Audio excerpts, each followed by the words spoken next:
This is a mock session. Not real. Okay. All right, well, it's nice to see you again, Becky, and I'm glad to see you brought Casey with you today. Thanks for coming, Casey.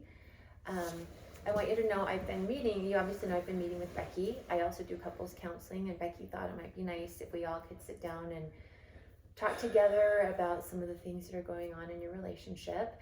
And I've already told Becky this, but I really value your time. And I know therapy is expensive, it takes time. So especially since we're going to have some group dialogue here, I do have some things I like to do to set boundaries. So a lot of times, especially when there's a lot of emotions involved, like in a marriage, somebody might say something that's triggering and you might want to interrupt, or sometimes we'll be talking about something and it's really easy to kind of go off on a tangent, and I will interrupt you sometimes. And it's not that I don't value what you have to say, I value your time. And I want to make sure that while we're together, we're accomplishing as much as we can. Okay, does that sound fair enough? I just don't want you to, I don't want it to get more heated. So sometimes I will say, hey, let's like redirect and talk about that question, or let's hear how the other person has to, how they feel about that. Does that make sense? Is that okay? Yeah. All right. Okay. Well, so Becky's told me a little bit about the relationship, and I'd love to get your perspective, Casey, because we all kind of see things in a different lens. So tell me a little bit about your marriage and where you think things are right now. Well, I mean, first of all, you guys are friends, so I don't feel like anything I say is going to make any difference, but I'll just go ahead and say it, that we have a great marriage, we have a great life. I work, I provide for the family, I'm kind, I don't really understand why I'm here. Okay. And I appreciate you pointing out, when you said that you feel like Becky and I are friends. We are friendly just as much as we're going to have friendly conversation, but as a therapist, right now I'm working for both of you. Like, this is my job. And we do have friendly conversation, but I want you to know that right now, I'm working for both of you as a couple. So there's no bias, and that's why we have you here, so you can tell us how you feel, because I understand that it might feel that way since Becky and I have met. I think we've met 4 or 5 times. So I appreciate you pointing that out. You mentioned that you feel like things should be good. Tell me some things that you like about Becky. Why'd you marry Becky?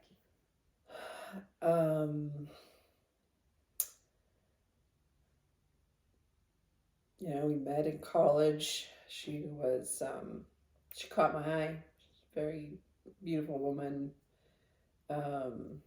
smart, did well in school, really interesting to talk to.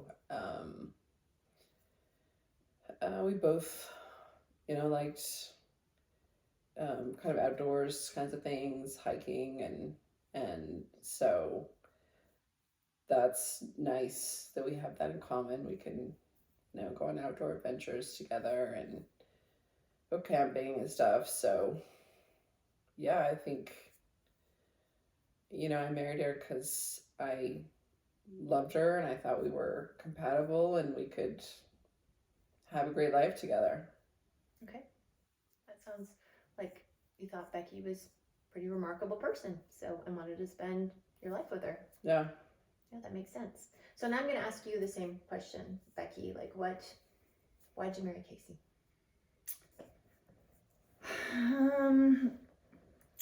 I met Casey at a time when I had been dating guys who were a lot of fun, but had zero ambition and drive in life. And Casey was very goal driven. He knew what he wanted to do. He knew what he wanted to be when he grew up. He knew he wanted a family. He knew, he had these long-term goals and aspirations that I was really craving in a relationship. Someone that actually had an idea of a future. So I was really drawn to that. I was drawn to his desire to make life better and to make it what he wanted it to be. And he's very smart and very capable of taking his goals and turning them into something bigger. And he treated me really well. He saw me, which I appreciated. Okay, sounds like you both married pretty remarkable people with some potential to be happy. I did talk with Becky before, we've met before, and she's okay with me disclosing what we talked about, but she did mention, that she was wanting a divorce, and she mentioned that you two have talked about that together. The purpose of counseling is just to see if you can get back to that place. You obviously both used to be in a place where you liked each other, but life happens and people change, and part of the therapeutic process is understanding why. Like, why do we change? Why do our feelings change? And then seeing if it's something that you two can work on together. So I want to ask you now, Casey, when Becky told you that she wanted a divorce, tell me what that felt like for you. What kind of feelings did that bring up? Oh, it was really caught me by surprise. It was a punch in the gut. I had no idea that she felt that way. I just don't understand. I don't know what I did. I don't feel like I was mean to her. Everything seemed fine to me. So it sounds like to me that it was a surprise to you. Okay. And how do you feel about Casey saying that was a surprise to him, that you were unhappy?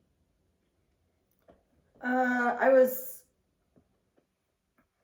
probably equally surprised that he was shocked by it, and also not surprised, because he misses everything.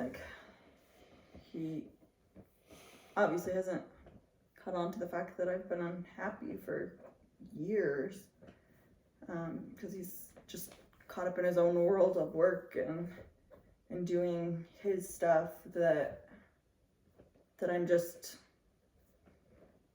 this wife, mom figure that's just supposed to take care of the things at home. But he's done his job, and because I'm not yelling and screaming at him, we must be happy.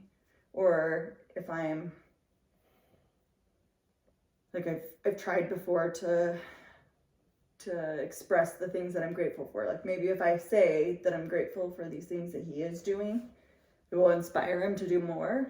And instead it's I say, hey, I love that you, thank you so much for washing the dishes, or thank you so much for pausing and giving me a hug or listening to me. And he's like, I'm the best husband ever. I'm doing great. I don't have to change anything. But why didn't you ask me to change? Why didn't you tell me what you wanted me to do? I don't know.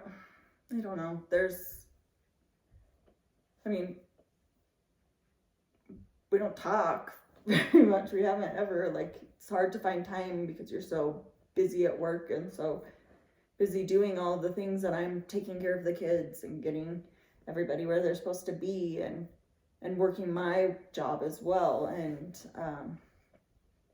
so it's just, I've just been trying to keep that peace, right?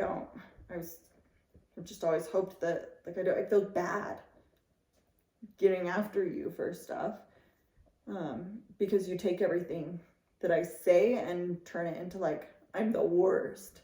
When I say hey, could you help me with this thing, it's oh, I'm a crap husband, I never do anything right. And so it gets escalated to such a big thing that I've just never seen a point in bringing up all the little things. I just had hope that if I kept telling you thank you for the things that you were doing right, it would make you want to do more, but it never did. No, it just made me feel like I was doing fine.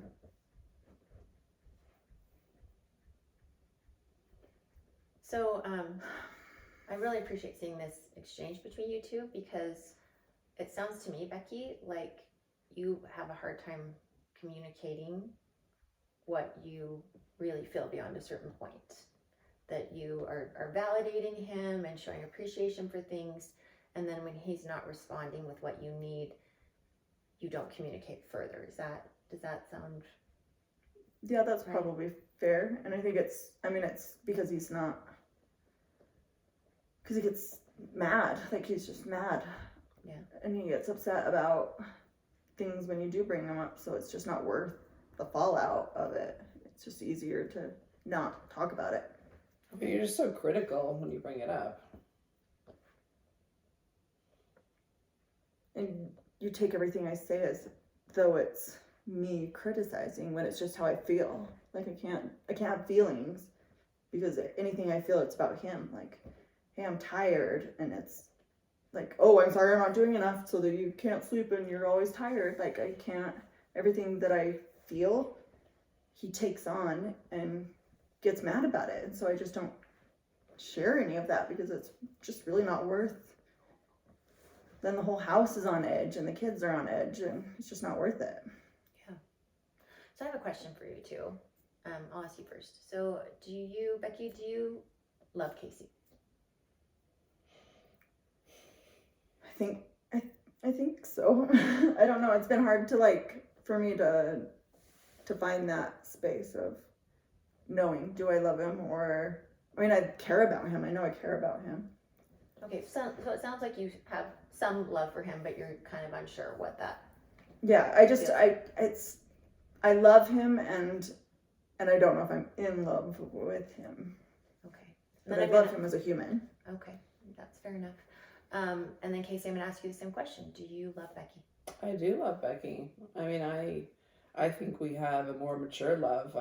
I think that in love thing is a Hollywood thing that happens at the beginning of your marriage, and then you just kind of settle into a more, mature love that doesn't have to have butterflies in it. Yeah. Okay. So I asked that question because obviously you're both here, because you're at a crossroads in your relationship, and it sounds like you both still have love for each other. Maybe it looks a little different for each of you, but as we explore your relationship, or I help you explore your relationship, that's important to note that there's still some love there, and then figuring out where can we take that? Are there some things that we can do to figure out if this marriage can be saved, if you can stay together, or if it's healthier? Because I know that that's where Becky is at right now, is she's in that place that, and she did say I could share this, that she doesn't know if it's healthy for her to stay in this marriage, and it obviously has to work for both of you. I'm unhealthy for my wife. She said she feels like it's an unhealthy situation for her, just the way that she feels emotionally and not feeling supported. And so I'm wondering if, and let's talk about what that means. When you said that you don't know if this is a healthy relationship for you, can you explain to Casey what that means to you? I think when I'm saying it, it's not like I'm sick or anything, but I do feel like I've always had some amount of depression and anxiety, and I see that lifted, when you go on work trips or when you go out of town for things. My anxiety is so much less. I feel safer to just be me. But when you're here, I'm always just on edge and anxious and worried about making sure that I'm not upsetting you, or that you're not going to get mad, because I can't, I don't know, I can't deal with angry feelings. And my mom and dad had very volatile relationship, and they would yell and scream, and I can't be around that. So if your voice even gets raised when you're angry, it brings all of that back, and I get very anxious. But I can't, you don't stop, and you're mad. When you're mad. That's just who you are. And so it's... Do you think that I yell at you? Not yell at me, but when you get frustrated or mad at me, you yell at the kids, you run around stomping around the house and slamming doors and are just angry, and it's makes me just very anxious because I'm always waiting for that next thing, and so I just I can would never do anything violent though. I know that. I'm not like scared of that part of it, and that doesn't mean that living where I'm scared of everything that you're gonna scared of you slamming doors and yelling at the kids, and like we're all on edge, even though we know you won't do anything. Like, I mean, living on the edge isn't that sounds like good a you either. problem. Like maybe you need to learn to like chill out more. Maybe, and it's not an all me problem. Like if you really love me and I'm sharing to you that I feel anxious when you yell and raise your voice and slam doors, like if you actually loved me, you would stop doing those things. Let's take a pause just for a minute. You said some things that were interesting that I want to circle back to. So Becky, you shared that your parents had a volatile relationship, and we're all a product of our upbringing. So I'm really glad that you shared that. And obviously you're going to be sensitive to things that you experienced as a child in your own relationship. So Casey, I want to talk to you a little bit. Tell me about your parents' relationship or your upbringing.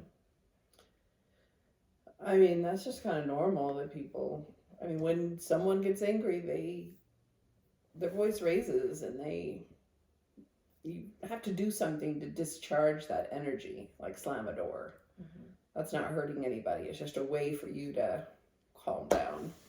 Okay. I mean, my dad was like that, and I don't see anything wrong with it. It's just normal. Okay.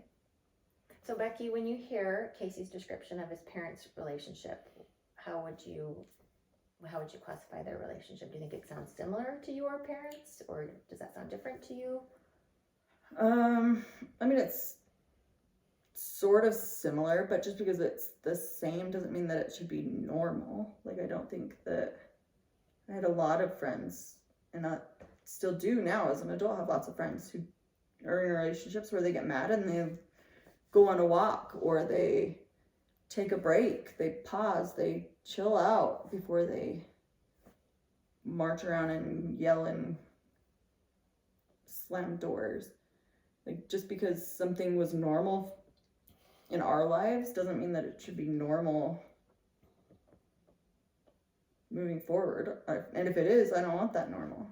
Yeah. So that's a really interesting observation for me to see that you both had some similarities, but you perceive them a little differently. And that's the human experience, is we're all different. Some people are more sensitive, some people not so much. And there's no right or wrong to that. It's just how we're wired and how we were raised. And I think that's a really big thing for both of you to recognize, is that your definition of a good relationship might look really different. And so I'm going to give you a couple of homework assignments for this week, if you're both on board to do this, just to kind of explore things and see how you're both feeling. But I want you to separately sit down and write down some things about your parents' relationship that you admired and that you're trying to model in your own, and some things that were difficult. And we're not doing this to shame any of them, because we're all a product of what we've seen and that's what we know. But it's just to notice, and maybe notice if there are things that you've brought into this marriage that you noticed as a child, some habits and things. And I like to use the word pattern a lot. We tend to have very pattern behavior and react. And I'm wondering if that will help each of you to understand maybe why you react the way you do. Like maybe when you say that, after you try to do something and you don't get the response you want, you kind of shut down. Maybe looking at your parents' relationship will help you recognize, well, maybe I do this because I saw my mom do it. Or maybe I saw my mom push it too far and there was a consequence. Just understanding. Does that make sense? Yeah. Yeah. And how do you feel about that, Casey? Just note it again. I'm not trying to say. So we're writing down the good things and the bad things. Just writing down. I don't mean to say bad. Just writing down things that maybe were difficult for you to understand. So we all have things that we do great and things that we could work on. But maybe some things about your upbringing that, like for you, Becky, you mentioned you felt like it was volatile. Just noticing, what does volatile look like for you? Like what was it? Things like slamming doors? Was it yelling? Like we all have a different definition. And I think it would be nice in our next session just to see if the two of you can get on the same page of what volatile means to you, what a happy marriage means to you. And I think a lot of everyone's issues in life is just communicating. You know, we think one thing in our heads, and we assume everyone else thinks the same way that we do, but we all have a very different experience. So does that sound something that you're willing to do, Casey, for this week? So write down what my parents were like. Yeah, just their relationship. Let's just take a zoom back. And again, we're not saying that they were bad, they were good. We're just saying, like, what was their relationship like? And what was your observation as a child? You know, like were your parents physical? Were they hugging a lot? And it'd be interesting to see if your parents have some similar things or some things that are very different. So I wonder if we could get you both on the same page where you can be able to articulate, like, what does a healthy or a good marriage look like? And then see if you fit in that, within those parameters. Does that make sense? Yeah. So that's homework assignment. Are you okay if I give you 2 homework assignments, or is that too many? What's the second one? Well, the second one is to set aside 10 minutes every day just to talk about what happened that day. And the purpose of that is to see if you're meeting each other's needs, or if you're aware of each other's needs, and to notice patterns. So for example, you could have this 10-minute, and we'll call it a timeout, because this is a time where you want to try to keep volatile emotions out of it and just be able to sit down. And for example, Becky, you could say, hey, Casey, like I validated you because you took the kids outside for a half hour so I could cook dinner, but I was hoping that you'd maybe keep them outside longer or read them a story later, and you didn't do it, so I was frustrated. So in a nice way, just saying, these are some things that I was expecting. And then maybe for you, Casey, saying, well, I had no idea you wanted me to do that because you didn't tell me. And it's just an opportunity to talk about how you can communicate your needs better. And then maybe for you, you know, Casey, like what's a need, for example? Is there something that you wish Becky would do more, and you feel like you're trying to get her to do it and she's not doing it? I wish she would look at me with love. Okay, and what does that look like for you? Like when I walk in the door, that she would look happy that I was there. Okay. And is that something that, again, we don't want you to go, yay, we want to be, but I mean, is that something you feel like if it was more present in your mind, that you could pay attention to how your body language is when Casey comes home? Yeah, I think as long as he knew that just because I was happy, that doesn't mean that everything is great and that he doesn't have to do anything. Okay. Like, as long as he knows that I can be happy and still have needs that I need met. Okay. So that was an example of just communicating what exactly you need from each other. So I'd love for that 10-minute timeout every day to be about this, where you can, instead of turning it into, you know, having that pattern behavior of being defensive, if Casey says to you, like, hey, when I came home tonight, you know, since we're in our safe space, you just kind of, you know, ignored me, you didn't look at me, and then for you to acknowledge, like, oh, you know what, I was kind of distracted. I'm going to try to be more aware of that tomorrow. Or like for you, Casey, if Becky were to come to you and just say, hey, like, I validated you and I wanted you to do more with the kids, and you can talk about why you didn't understand that and express, like, hey, I need you to be more specific. You know, tomorrow, you know, please let me know that I'd like you to spend more time with the kids later when I'm cleaning up, or define what that looks like. I mean, I can't read her mind, so. Right.